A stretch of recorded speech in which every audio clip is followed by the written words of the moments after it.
If people are in fact concerned about spending, debt, deficits, and the future of our country, then they're going to need to be armed with the information about the kinds of choices that are going to be involved, and we can't just engage in political rhetoric.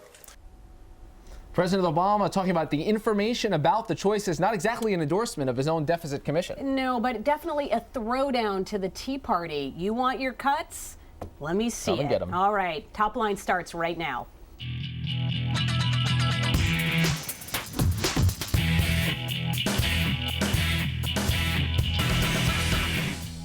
Hello and welcome to ABC News Top Line. I'm Rick Klein. And I'm Amy Walter. Every day at noon Eastern, right here bringing you the latest in politics is twitter.com/Rick Klein, twitter.com/Amy E. Walter. We get all excited here in Washington about a deficit commission. I know. Isn't this I couldn't wait to pour through it all Indeed. last night, and I was doing my own calculations. How's it working Really? so far? Yeah, not All so right. much. What do you got? All right, so my first top line today, then again, maybe I won't. No, it's not about Judy Blume. It's about David Axelrod.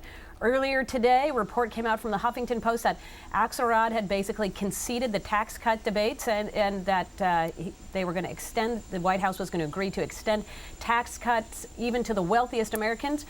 A few minutes later, the president's top advisor sending out an email saying, no, that's not what I meant at all. But Rick, we know that there's going to be a compromise here. There's no way that there is not going to be some sort of extension for the highest tax bracket. Clearly, correct? that's where the votes I mean, are. The only issue for the White House is whether you negotiate this on the pages of Huffington Post and in newspaper interviews and television interviews, or if you do it with Republicans who now have a lot more votes to control and the momentum of this debate. They're going to have to get this taken care of in some way. I think most people agree that with Mr. Axelrod that there will be a temporary extension of everything, and then you move on. It's just a question of what he could admit to right now. Next up today, where's the beef? A strikeout for President Obama, sort of an embarrassing one regarding the free trade deal in Korea. You add to that the blowback that the White House and the Fed are getting about the efforts to change the valuation of the currency, essentially printing more money to try to pump up the U.S. economy, and some real questions about fiscal and monetary policy while the president's been abroad. You can't really get away from these issues. No, I mean, he started off on a good foot with his India trip, saying here's a big trade mission, increasing our partnership with India, and yet he's ending the trip on sort of a sour note, coming back to a bad economy and talk about tax cuts and deficits while leaving South Korea with not a lot to come home and cheer about. All right. We now move to Chicago. Egg on his face. Remember, we still have a mayoral contest here in Chicago. Rahm Emanuel campaigning yesterday. Apparently somebody tossed an egg at him, missed him, but hit somebody else in the crowd. We think it was a camera person. Also, my favorite part of the story is that the guy who's renting Rahm Emanuel's, or subletting essentially Rahm Emanuel's house in Chicago, and who says he's not leaving, now also tells the Chicago Press that he's going to run for mayor. But let's check out, this is from the NBC affiliate WMAQ TV. Check out Rahm and the campaign and the egg. Strong leadership with principles in there. Eggs. Someone just threw an egg. Okay, don't worry about it. Don't worry about it. That's what you do in Chicago. Eggs come at you all the time. When they fly my way, I just kind of brush it That's off right. as well. There's no big deal. And finally today, bye-bye Bachmann. Congresswoman Michelle Bachmann, Republican of Minnesota and the founder of the Tea Party caucus, conceded last night that she doesn't have the votes to join House leadership. She endorsed Jeb Hensarling for that number 4 slot in leadership. This was being closely watched because of the Tea Party energy that was coalescing behind her candidacy. House leaders did not want her as part of the team. They do want a Tea Party, or they do want a freshman, but they don't want Michelle Bachmann. It's going to be Kristi Noem in all likelihood, the freshman from South Dakota who joins the leadership team. They breathe a bit of a sigh of relief. They didn't want to see a divisive vote next week in leadership. And again, goes to the point that Democrats having the bigger problems than Republicans, even though their caucus is now diminished. That's right. And they don't have a Tea Party influence, but they still can't quite figure out what to do with their leadership. More fights on their hand, indeed. We begin today's program up in Alaska, where Joe Miller, the Republican candidate for Senate, still battling it out as the ballots get counted in Alaska against Lisa Murkowski. Mr. Miller, thank you for being here. How are things going so far in terms of the canvassing, the counting? You're still down by a significant margin against Lisa Murkowski. Are you going to make this up? Well, the margin of disqualification holds, and assuming that the courts uphold that when ultimately a decision is made as to how these ballots are going to be counted, we're going to be right in there. We've still got, I think, something like 20 or 30,000 absentees and also question ballots to count in addition to those write-in ballots that are being counted presently in Juneau. So lots of ballots left to be counted. Certainly the margins that are holding right now are favoring us, and we're just kind of continuing to be part of the process to ensure that vote integrity is upheld. Well, let's talk about the margin for a second. I've seen differing numbers here. Reports today saying that 98% of the write-ins have been upheld for Lisa Murkowski. Are you saying there's a different margin? Well, yeah, absolutely. In fact, the position that we've made throughout this race, beginning with the write-in campaign itself, when Murkowski announced 2 months ago, she knew that the statutory standard required a proper spelling. In fact, her advertising was based on that. She spent hundreds of thousands of dollars. One of her most popular ads was a spelling bee contest.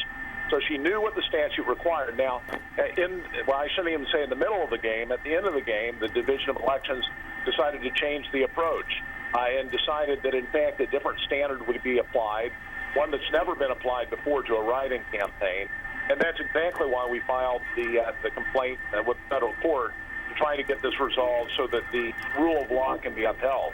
And so part of this count, you got the 2% that's been looked at by the Division of Elections, but there's another stack, and that other stack is almost 11% of the ballots that have been challenged.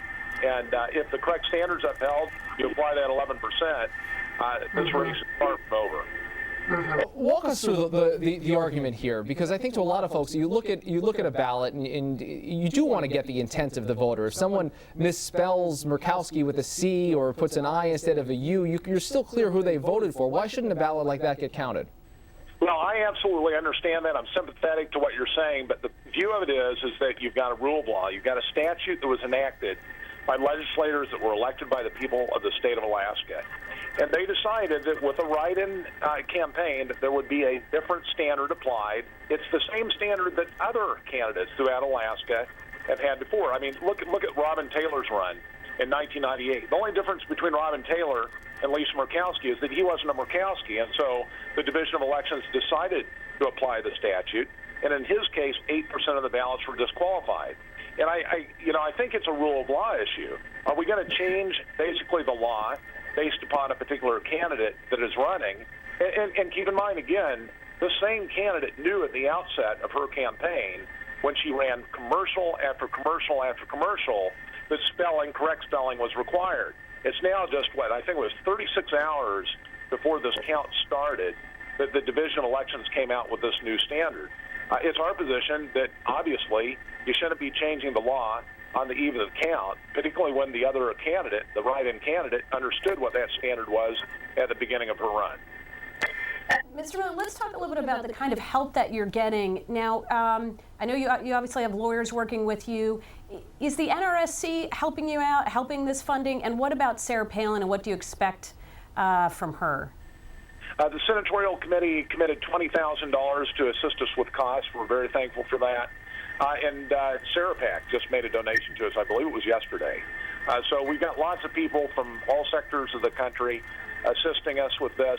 Obviously, it's very expensive. You know, another thing that happened from the Division of Elections is that they advanced the count from the 18th to the 10th. And, of course, this is happening in Juneau, which is only accessible by air or sea. And that really caused us to scramble quite a bit. In fact, the night before the count started, I think it was 1 o'clock in the morning, we were still trying to make sure that we had people available for the count. Fortunately, we had just enough bodies when it started. But all of that's very expensive. Lots of cost involved. Most of our people are volunteers, but still each day is significant as far as hotel costs, travel costs, et cetera. So we need as much assistance as we can get. JoeMiller.us. If any of your listeners want to help out. We always love the plugs. I want to go back to something you said a moment ago about different standards applying when there's a candidate named Murkowski. What is going on with the Board of Elections? Do you think that there's some kind of corruption going on where they're favoring the Murkowskis because of their longtime connections in politics? Our perspective is just simply the rule of law is not being followed. I mean, we aren't trying to ascribe any motivation. It's just that, look. But you're saying there seems to be a different standard when there's a candidate named Murkowski. Well, I mean, that's exactly what's happened here. I mean, you've got a different standard that's never been applied before to a write-in campaign. And the state statute is very clear. You know, the same state statute says that the provisions are mandatory. Mandatory is the word that's used. And that there are, quote, no exceptions. And yet we have these exceptions. And again, this is a different approach than the candidate herself expected when she began this race. The expectation, of course, is that this could drag out not just the recount, but the legal battles. What are Alaska voters telling you about this? I mean, is there a sense that they are not going to want to see this dragged out, that you come off looking like a sore loser? Well, look, I mean, obviously, if the numbers of the challenge ballots don't add up, we aren't going to sit back and continue to contest this.